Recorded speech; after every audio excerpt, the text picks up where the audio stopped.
தமிழகத்தில் தமிழக முதல்வர் அவர்கள் ஆரம்பத்திலிருந்து சொன்னதைப் போல 40 நமதே என்று சொன்னதற்கு ஏற்ப 40 நாடாளுமன்ற தொகுதிகளிலேயும் திராவிட முன்னேற்றக் கழகமும் அதனுடைய தோழமை கட்சிகளும் வெற்றி பெற்றிருப்பது எங்களுடைய தமிழக முதல்வர் தளபதி அவர்களுக்கு கிடைத்திருக்கிற மிகப்பெரிய வெற்றி.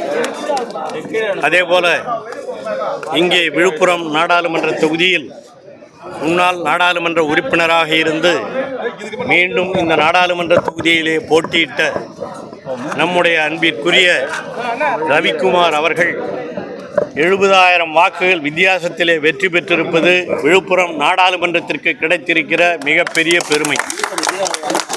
அவர் புதிய சின்னத்திலே பானை சின்னத்திலே போட்டியிட்டு இந்த அளவிற்கு மிகப்பெரிய வாக்குகள் வித்தியாசத்திலே வெற்றி பெற்றிருப்பது நம்முடைய தளபதி அவர்களுக்கும் எழுச்சி தமிழர் அவர்களுக்கும் நம்முடைய அன்பிற்குரிய ரவிக்குமார் அவருடைய எழுத்து திறமைக்கும் கிடைத்திருக்கிற வெற்றிதான் என்பதை யாரும் மறுக்க முடியாது.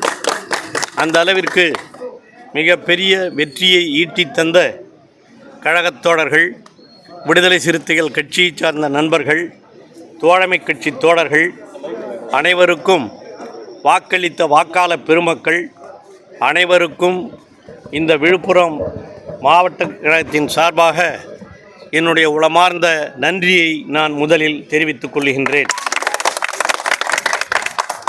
ரவிக்குமார் அவர்கள் தொடர்ந்து இந்த பணியை ஆற்றி நம்முடைய நாடாளுமன்ற தொகுதிக்கு மட்டுமல்ல, தமிழகத்திற்கு மட்டுமல்ல, இந்தியாவிலே இருக்கிற சமுதாய கொள்கைகளுக்காக, சமூக நீதி கொள்கைகளுக்காக என்றும் பாராளுமன்றத்திலே குரல் கொடுத்து நம்முடைய திராவிட மாடல் ஆட்சிக்கு உறுதுணையாக என்றும் திகழ்வார் என்பதிலே வேறுபட்ட கருத்து இருக்க முடியாது.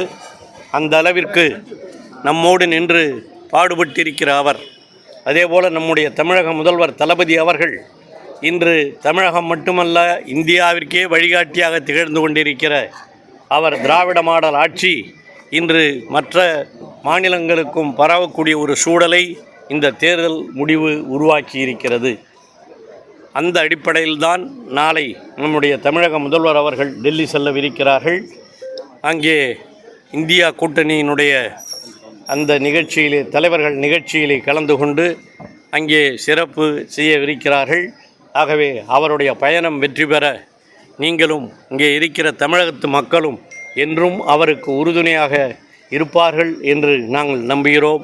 அந்த அடிப்படையிலே மீண்டும் தமிழகத்து மக்கள், வாக்காளர் பெருமக்கள் அனைவருக்கும் என்னுடைய உளமார்ந்த நன்றியை நான் தெரிவித்துக் கொள்கின்றேன். நம்முடைய ரவிக்குமார் அவர்கள் தொடர்ந்து இங்கே சிறப்பாக பணியாற்றி இன்னும் பல சாதனைகளை நம்முடைய நாடாளுமன்றத்திற்கு உட்பட்ட இந்த 6 தொகுதிகளுக்கும் ஈட்டித் தருவார் என்ற நம்பிக்கையோடு அவருக்கும் என்னுடைய உளமார்ந்த மனமார்ந்த வாழ்த்துதலை நான் சொல்லிக்கொள்ள கடமைப்பட்டிருக்கிறேன். அவருக்கு என்னுடைய உளமார்ந்த வாழ்த்துக்கள். வாக்களித்த மக்களுக்கு என்னுடைய உளமார்ந்த நன்றிகள். நன்றி, அதான் உங்களுக்கே எல்லாம் தெரியுது. நாங்கள் தான் புதுசாக சொல்ல வேண்டியது. அவங்க எந்த அளவுக்கு இந்த நாட்டு மக்களை ஏமாற்ற வேண்டும் என்று எண்ணிதான் 400 என்று சொன்னார்கள். அவர்களே திட்டமிட்டு ஒரு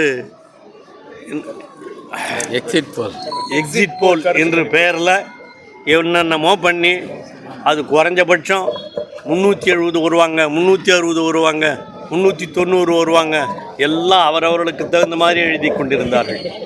தமிழ்நாட்டிலே எப்படி எழுதினாங்கிறதெல்லாம் அவங்களுக்கு தெரியும்.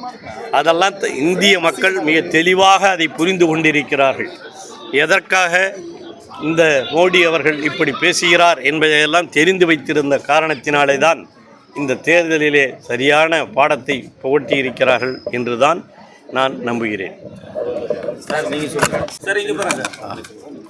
இரண்டாவது முறையும் விழுப்புரம் நாடாளுமன்ற தொகுதியிலே நான் போட்டியிடுவதற்கு இந்த கூட்டணியிலே வாய்ப்பளித்த மாண்புமிகு தமிழ்நாடு முதலமைச்சர் அண்ணன் தளபதியார் அவர்களுக்கும், என்னை மீண்டும் வேட்பாளராக களமிறக்கிய எங்கள் தலைவர் எழுச்சி தமிழர் அவர்களுக்கும்,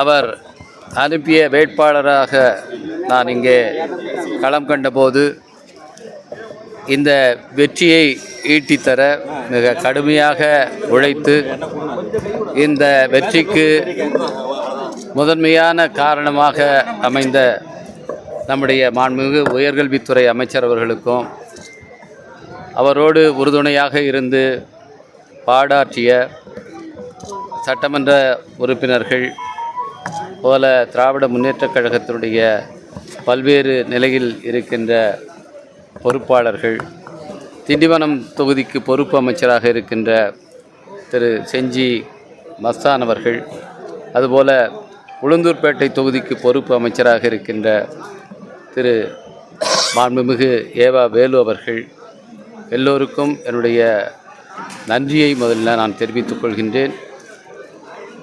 இந்த வெற்றிக்கு உழைத்த விடுதலை சிறுத்தைகள் கட்சியினுடைய மாவட்ட செயலாளர்கள் மற்றும் தோழர்கள் அனைவருக்கும் என்னுடைய வணக்கத்தையும் நன்றியையும் தெரிவித்துக் கொள்கின்றேன். இந்த தொகுதியை மேம்படுத்துவதற்கு, மீண்டும் அதற்காக உழைப்பதற்கு நம்முடைய மாண்புமிகு அமைச்சரோடும் மற்ற இங்கே இருக்கின்ற சட்டமன்ற உறுப்பினர்களோடும் இணைந்து பணியாற்றுவதற்கு எனக்கு வாய்ப்பளித்த வாக்காளர் பெருமக்கள் அனைவருக்கும் என்னுடைய மனமார்ந்த பணிவான வணக்கத்தையும் நன்றியையும் தெரிவித்துக் கொள்கின்றேன்.